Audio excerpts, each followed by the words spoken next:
The other side of beating self-sabotage really is just stepping into this space of letting good things happen to you. I'm Emma Gannon. I'm a writer, a novelist, a podcaster, and I call myself a multi-hyphenate because I do a few different things. Today's class is about self-sabotage, identifying it and beating it with 5 different exercises. For me, self-sabotage literally means those occasions in life where you know that you're standing in your own way. You can't quite get started, or you are so scared of showing anyone the first draft of your work, or you spend hours and hours perfecting something and then totally deleting it all. Once we've identified the behaviors, we can slowly try and unpick them and make a new way of living.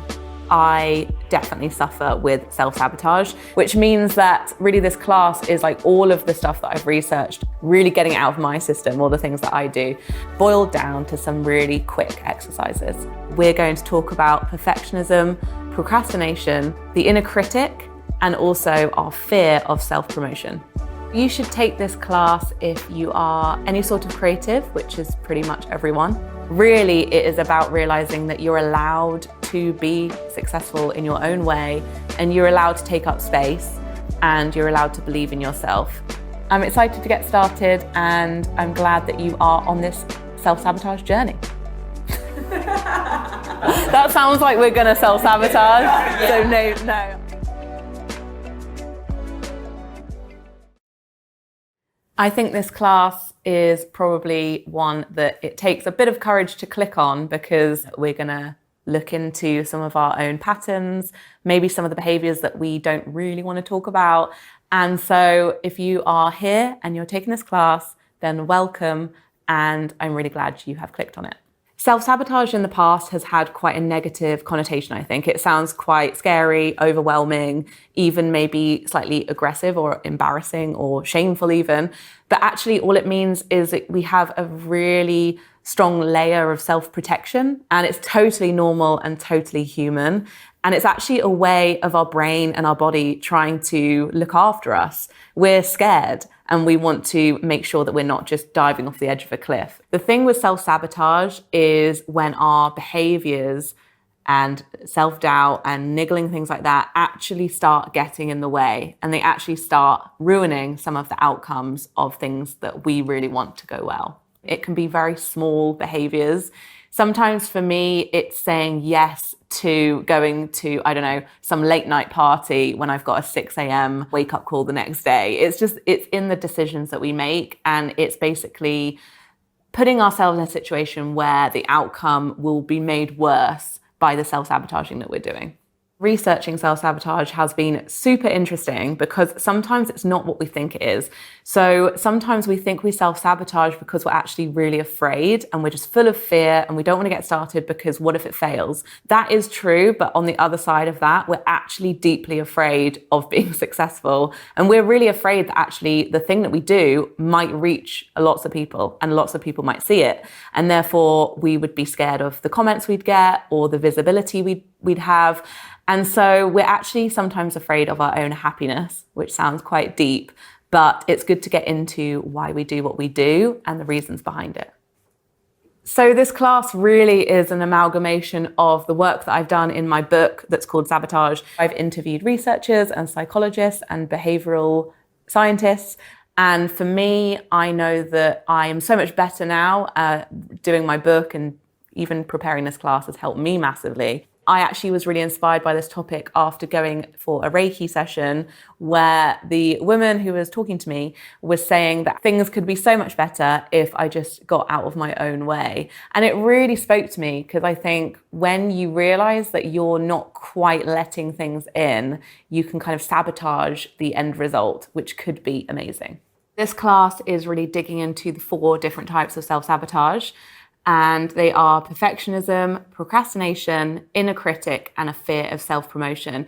These are 4 of the classic ways that we self-sabotage a project or an idea. Each lesson will include space for self-reflection, some tips and some tools to look at what you're doing and how you can move forward, and also some practical exercises that you might need a pen and paper for.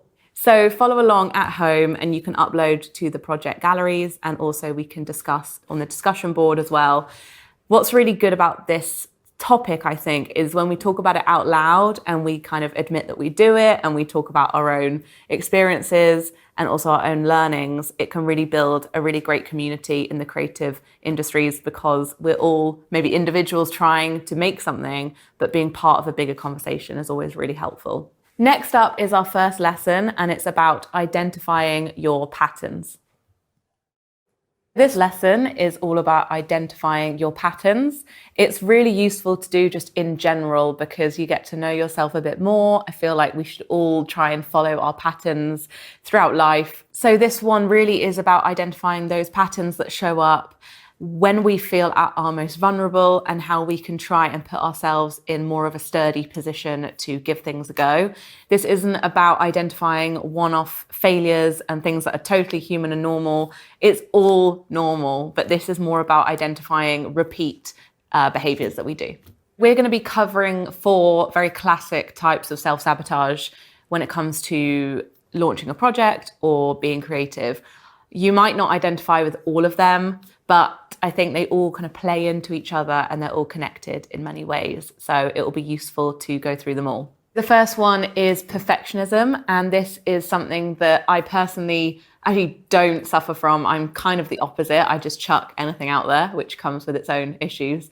But perfectionism really is about redoing things to the point of really feeling quite hard on yourself that you're not ever going to be perfect and something's never going to be right and it's never going to be finished and it's never going to be good enough to send out to the world. The other one is procrastination, which is a way of always putting something off, kind of similar in many ways to perfectionism, but procrastination really is you will do anything to put off getting started, put off finishing something, or put off sending it out into the world or sending it to someone who you want feedback from.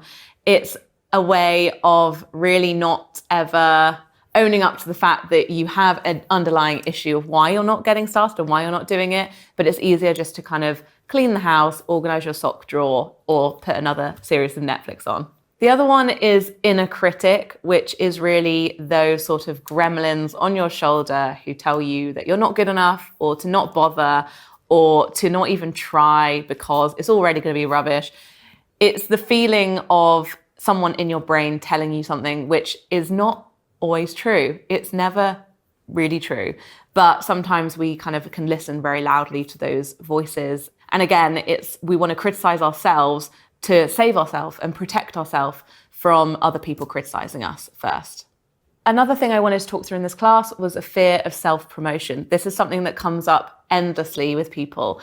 They might have done the project, or they might have created the work, or they could have, the idea could have actually come into fruition, but then they're sort of sat with it and they're scared of promoting it to the world and feel quite humiliated and embarrassed by the idea of actually telling people what they've worked on. Something that links together all of these lessons and different types of self-sabotage is comparison. And that is something that kind of threads through a lot of self-sabotage, because it can be one of the very first ways we self-sabotage is comparing ourselves to others, thinking that they're doing something better than us, or just thinking no one needs my idea when it already exists. So that is something to be aware of as we go through each one. When it comes to identifying your patterns, journaling and writing down how you're feeling can be really useful. And actually, once you've done the work of sort of looking at the landscape of how you feel and when your peak times are in the day or in the week, you can start to really notice the times where self-sabotage is showing up more and the times where it's showing up much less. What this can do is actually help you tune in on these moments, but also ramp up the positives and kind of try and mute some of the negative influences. For me, I've noticed that the mornings have turned into a bit of a sacred time for me. I never used to be a morning person. I'm still not really. When I say morning, I don't mean super early. But it's a time where no one has really entered my thoughts yet. I haven't gone on social media yet. I haven't looked at anything on the internet yet. And in many ways, my thoughts are kind of still quite neutral. The first exercise really is looking at a day, and you can pick any day of the week, but just kind of put it in your diary as the day that you're going to monitor how you're feeling throughout the day. So over 24 hours, I mean, you won't be awake for all of those hours, but the hours that you are awake, you can monitor them and write down all of the highs and those moments where you've seen something that really inspires you and it makes you instantly want to go and start your own project or launch that website or, I don't know, write that book. And all of the moments where you're feeling like, actually, this has kind of demotivated me and made me feel quite flat or quite low. So write those down. For the highs, it might be that you spent the morning on your commute and you were listening to a podcast that made you feel really great and that you could go and, be in the mood to create something.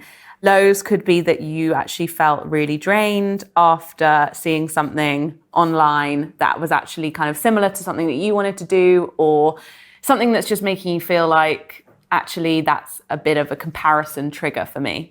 The second part here really is about, once you've identified these highs and these lows during the day, is really to do more of the highs and to get rid of some of the lows. For example, with the highs, if you have had a really positive morning and you're feeling really great and buzzed up about something, then make sure you carve out the same amount of time in the evening or throughout the day to maybe listen to another one, maybe on your lunch break or in the evenings. For the lows, it's about muting, it's about unfollowing, it's about essentially just trying to get rid of those things coming up in your day.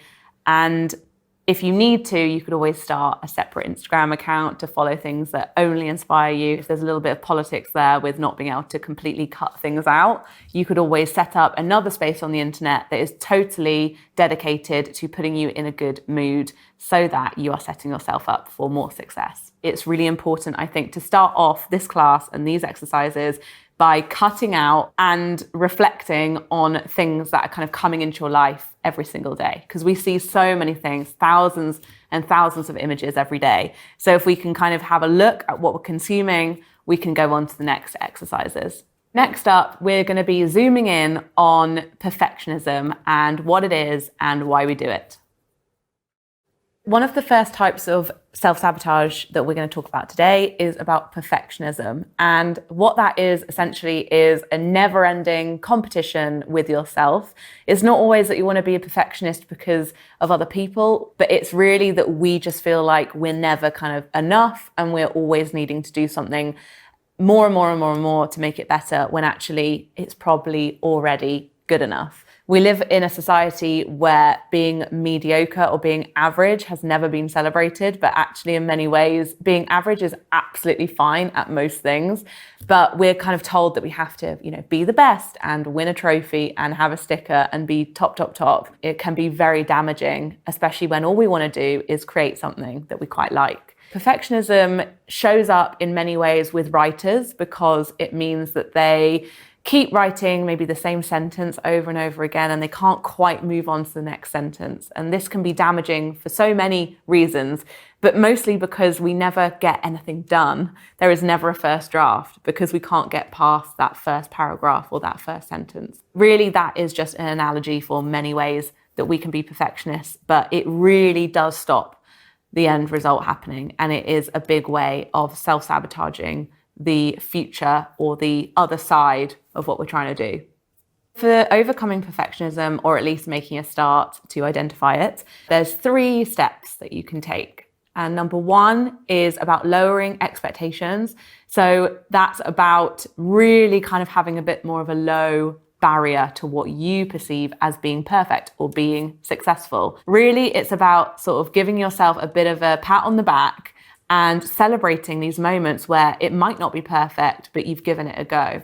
And something that I have found really useful is really embracing the fact that having a first draft, even if it's terrible, is actually an incredibly useful and huge moment for writing. It's a way of getting your book down. It's a way of having something that you can then make better.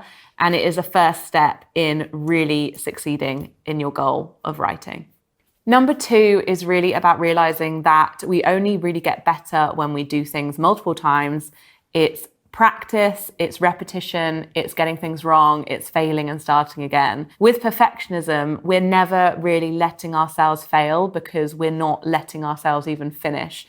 The third step is to be brave and to show someone your work when you know it's not quite finished. And this is really hard for perfectionists because it kind of goes against everything you believe to put anything out there that's not 100% polished.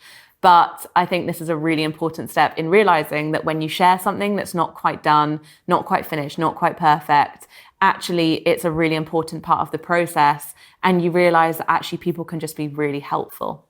It reminds me of quite a few positive outcomes that have happened from me kind of putting unfinished work out there. I have found that showing an agent, for example, like an unfinished proposal, it was a skeleton of an idea, it wasn't perfect. But from there, we really kind of grew our relationship, we kept in touch. She then sort of said, go away and kind of flesh it out a bit more with, here's my thoughts. And those kind of interactions where I've kind of been brave enough to just show someone kind of the nuts and the bolts of something that I'm working on, they have always led to something else in the future, which of course I've gone away and done loads of work on. And it has reached a point where I'm happy with the output. But these conversations have always started from something very much unfinished. The other way that this has kind of shown up for me is the art of blogging. When I started my blog, it was really an amazing way of doing so many small unfinished pieces of writing. Blogging, I think Nora Ephron once said, is basically just thinking out loud. When you write in a blog post, you don't have to think those things for much more than the time you wrote them. They're very much in the ether. They don't need to be set in stone. They're just ideas floating around on the internet. And so many amazing kind of opportunities related to my career has actually come about through people discovering random blog posts. So I think being imperfect can lead to many different things. The other way that this can really help is you're kind of building up your resilience to just putting things out there and not really thinking about it as a big deal. I think the minute you don't put anything out there for ages and you maybe have a break from showing anyone your work, you can kind of fall into that habit of being a perfectionist again. Whereas even with the blogging analogy, you know, you're pressing publish kind of constantly, maybe even every day, every week. You're getting used to the idea of putting your work out there and sharing it.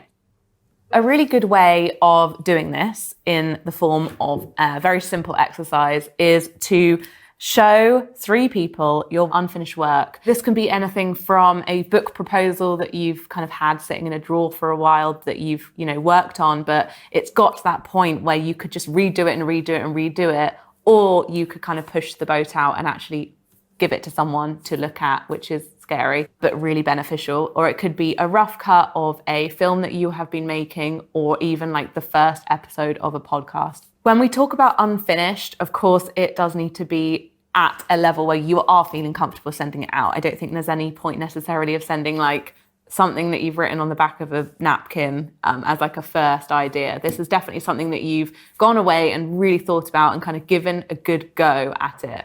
But this is really about taking that work at that point, not the point of kind of doing 20 different redrafts on it, because that's time potentially wasted before you have got an opinion on it as well. So the first person to show an idea to, and this is the scariest one, is someone in the industry. So this might be someone who works at a different company. It might be someone who works for an agency. It might be someone who maybe is kind of scouting for new ideas, or might want to be, working with you in a potential kind of collaborative commercial way. This is obviously the scary one, and I feel like we should do this one first because it's like ripping off the plaster and just going for it. And this really is showing that you can send out unfinished work that you just want a bit of an opinion on so that you can take it to the next step. Number 2 is sending it to a friend, even if this is someone that doesn't work in the industry with you, not necessarily someone that is a creative person in this sort of industry. It could be just someone who has a totally different job, totally different kind of frame of mind around these things, but giving you a piece of feedback of whether they just enjoyed it, or whether they, as a consumer or as a listener or reader, got something from it and their thoughts are equally as valuable. And the third person is to send it to someone who could be kind of a potential collaborator or a peer or a colleague. So this is someone who might be very much on your level, might be working on something very similar themselves, and someone that you can kind of reach out to as part of the community and ask for their friendly advice on what you're working on.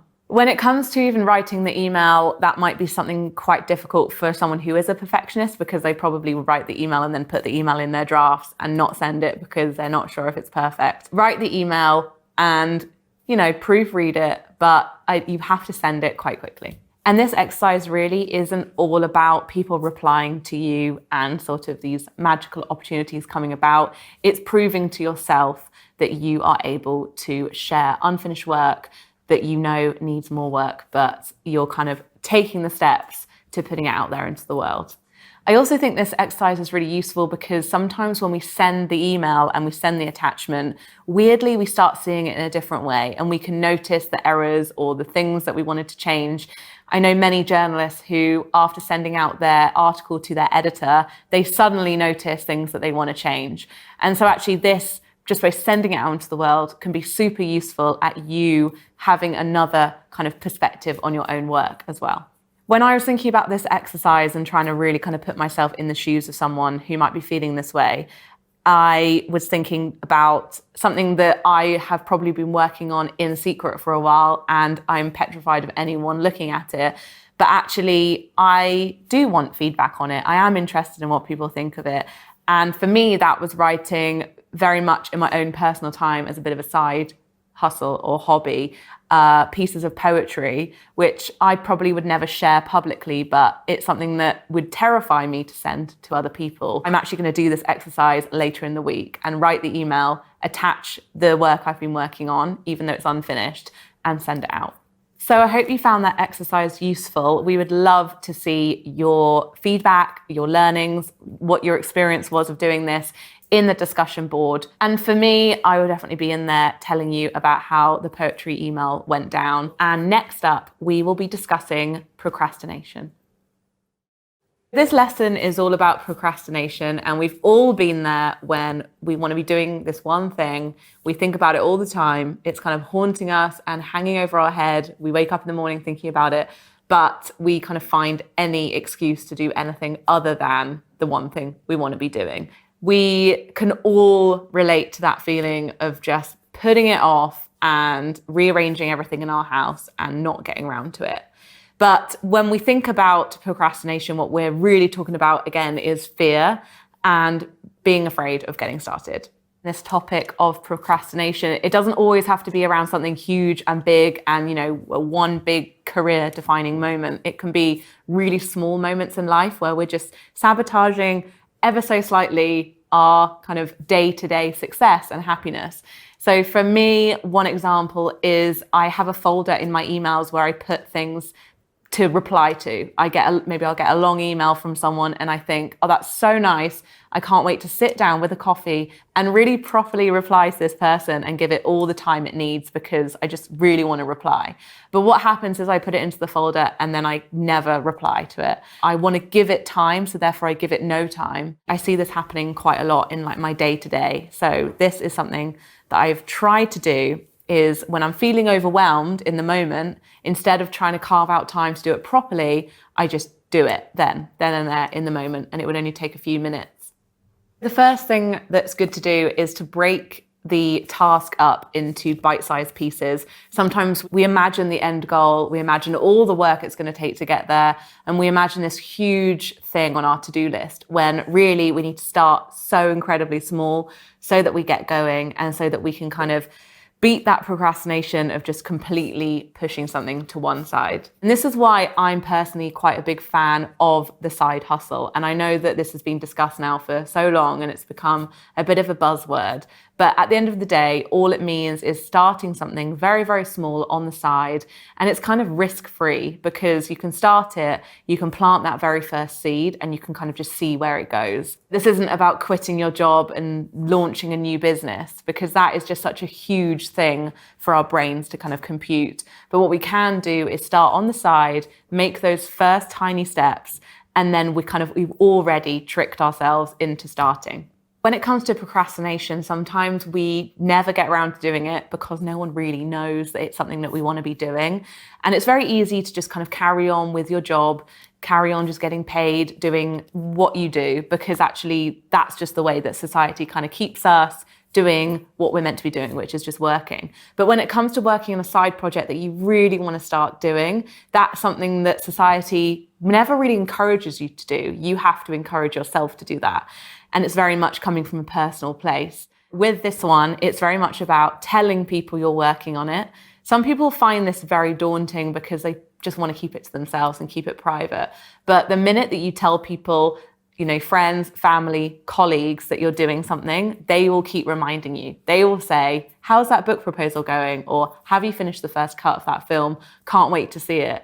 And every time someone says something like that, it can annoy you because it's sort of reminding you that you're procrastinating. But at the end of the day, these little nudges along the way can be super, super useful. One thing that's really useful to do with procrastination is basically do the most overwhelming thing first, because you're kind of telling your brain that actually the worst of it has kind of been done already. And obviously you will go back and you will kind of maybe change what you've done. But for example, I've wanted to write a novel, as the cliche goes. The most overwhelming thing was to write the opening chapter, the opening paragraph even. But it was just getting started and kind of ripping off that plaster of, okay, I've actually got this thing going. The other way a lot of novelists kind of go around that is they'll write the ending, because that is the worst bit and they've already kind of done a first draft of it. And it could change and it could completely mold into something else, but it's just sort of telling yourself, do you know what? I've done a really bad, scary bit of this process already, so everything else will seem slightly easier. I'd actually read somewhere in a book that the author would trick herself into just saying, I'm going to write a really short, really bad book. And it just got you going. And it meant that you could actually just sit there and you've said to yourself, I'm going to write a short book and it's going to be bad. And so your expectations are very low. You know what the goal is, and the goal isn't anything huge. And what happens is you write that short, bad book and then you have a first draft. And then you have officially kind of completed level 1 of getting that done. For this exercise, we're going to be breaking things down into very bite-sized chunks. And this is useful for anyone that feels overwhelmed with something that they've got on their plate, but they don't know quite how to go about it or make it seem smaller than it is. The first thing to do is to do the thing that overwhelms you the most. So for example, if you're wanting to launch a new website, it might be that actually picking what platform you want to use is the most overwhelming, because you feel like there's endless choice out there. And this is actually something that comes back quite a lot with self-sabotage, is we live in a society now where we have so many options. We can be a million different things. We can have different jobs. We can use different apps. We can order different food. We can watch endless movies on Netflix. And sometimes procrastination comes about when we just feel paralyzed by choice and we just don't know what the best route is. If you can kind of get that sort of most overwhelming thing out of the way, everything else can seem slightly easier. The second thing to do here is to write down all of your fears and all of your worries and just kind of get them down. Because sometimes when we physically write down some of our anxieties around something, we can notice that they feel maybe slightly not over the top, but a bit alien to us, because actually they can seem quite humorous. Our worries sometimes in our head can make sense, but when we write them down, they kind of look a little bit out of place, and we can see them and think that's actually not going to happen and it's fine. For example, if you were working on the website, it might be that one of your fears is that it's not going to look as good as you want it to. Maybe you don't have the budget to really invest in it just yet, because you need to maybe hire someone to help you or design a logo or make it look visually amazing. But you need to kind of not think of all that scary stuff with the end goal just yet, and just get started, because having the website up and just simple is better than putting it off for another 5 years. When you're thinking about something that on your to-do list looks really overwhelming, the best thing is to really think, what is the most simplest version of this? And I read a book once by Tim Ferriss. In it, he had said that he almost tricks himself to think, what if this was easy? When he takes a task that is actually probably quite overwhelming, he actually just says, what if this was easy? And what if I pretend this is easy? So with the website, it might be that you really strip it back. You use one of the most easiest templates, And you just really start with something that's making you feel like it's an easy task, because then you've started, you've got going, and you can start layering slightly more complicated things on top, but you've already got started, which is the main thing. The next lesson will be all about silencing your inner critic. This lesson is about another way that we self-sabotage, which is by talking negatively to ourselves. So we say negative things to ourselves because we feel like if we say them first, they won't hurt as much when someone else might say them. So if we say that we're bad at writing or we'll never be successful in that area, it's a way of really protecting ourselves against any criticism or feedback. Or it could be that we're sort of triggered from childhood memories of maybe a teacher saying that we weren't very good at something. It's a way of kind of getting there first. And the sort of following thing that kind of carries on from that negative self-talk is sometimes we can go and seek out confirmation that we are right and that our negative self-talk has a point. So we might go looking for negative comments. We might look through, tweets about maybe an article we wrote, or look at the comment section on websites, which is never a good thing to do. But we can go basically hunting out for proof that our self-sabotage is correct, when in fact it's not helpful at all. With quietening the voice of self-sabotaging your kind of own thoughts around your work, number one is to talk to yourself as you would a friend. So write down what you would say to a friend if they were having the exact same worrying thoughts as you. I'm sure you would come up with so many different ways of telling them advice or giving them practical tips or even just listening. And I think sometimes we have to practice that on ourselves and be really compassionate and really kind of understand that these thoughts aren't true, but they're coming from a place of fear, which is a real thing. The second part of this lesson really is to imagine yourself as your younger self. So someone who might be very young and being creative for the first time, or even your younger self from maybe 5 years ago when he or she was just kind of still learning and giving things a shot. And this lesson really is about looking at yourself through the eyes of being younger and being someone that actually needs a lot of support. And if you imagine yourself as your younger self, you wouldn't necessarily speak badly to them. You wouldn't be negative about them trying. You would just think, that's amazing, you gave it a go and you put yourself out there. That's so cool. The other thing you can do to encourage more positive thoughts and actually kind of practice saying more positive things about yourself to yourself, about your work, is to go and ask friends and family and people who you know think you're fantastic to basically tell you what they think of you and actually write it down so that you have something to refer to. Sometimes I actually find it useful to have a folder in my emails called nice things or something like that. And you actually drop in any positive praise, positive feedback into there. And if you're ever feeling negative about yourself, you can kind of have a little look and remind yourself of real positive feedback that you've had through your work. So this exercise is really about looking from a different perspective at some of the thoughts that you have maybe day to day and actually unpicking where they might come from. I'm going to, for this exercise, just write down some of the kind of bigger, more overwhelming thoughts I might have before starting something or maybe posting about it or sending it out to someone. Number one would be everyone will think it's terrible. First of all, I can look at that and think, who is everyone? It's pretty unlikely that absolutely everyone will think what you're doing is terrible. There is a market now for anything and everyone. And we can really see this playing through in something like the podcast industry because there are so many out there.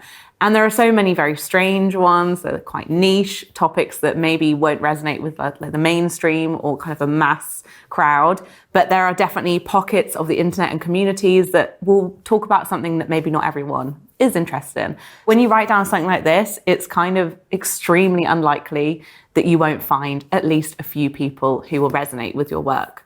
Another way to kind of look at these negative thoughts and try and kind of turn them around is to imagine that you are saying them to a younger version of yourself. So for example, one thing might be that the thing that you've made or the idea that you have isn't good enough when you're sort of, I guess you're saying that the person isn't good enough. If you were imagining your younger self saying that, you would definitely try and build them up. You would say, you can do another draft, you can make this better, you are definitely worthy of this project, you are good enough. And the fact that you're even trying means that you are already good enough. The other thing that this exercise can sometimes do is when you write it down, it can sound quite ridiculous in the nicest possible way. And sometimes that can be really freeing because you can write down a thought and actually you can look at it and you can think that is totally not the case. And it just sounds totally over the top.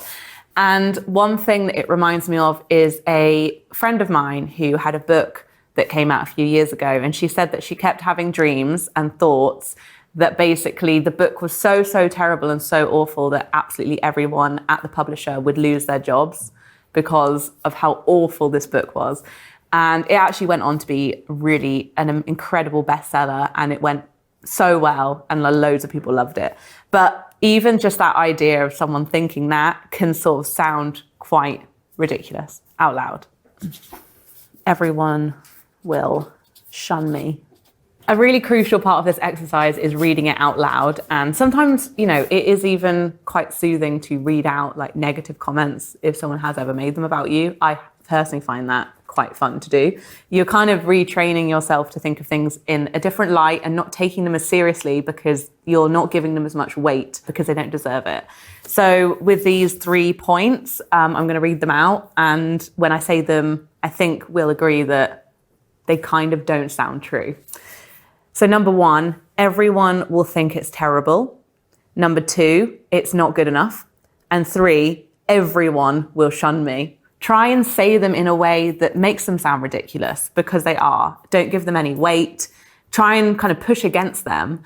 And at the end of this exercise, really what you want to do is kind of rip up what you've written down, put it to one side, say that you're not going to think like that anymore, and sort of totally kind of get that out of your head, because I think rereading negative things can sometimes make us believe they're true. So this exercise is really about getting them down, getting them out, saying them out loud, and then deciding that you're not going to do it anymore and sort of drawing a line under it.